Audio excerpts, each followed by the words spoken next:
We komen allemaal in een land die niet zo ver bestaat. Dat land is niet een land en het stond een nieuwe taal en het stond een deuze taal. Het is een snelle taal en een goede taal. De maker van die taal, dat is meneer Jan, de man die alles kan. Hij schreef dus een mooi boek over zijn nieuwe taal. Die Jan, dat is geen snel, maar wel een journalist, nu ook een columnist. De mensen van die taal zijn mensen van de teuteltaal. De taken afkel zijn veelveel.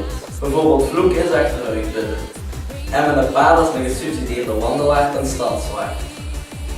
Het kan niet zonder jou en dat ook wel niet aan. Het lied is veel leuk en Tom is dit in koud. We zijn in nieuwe Newkids en dit is onze song, alles in je hoofd en see you later, fellas.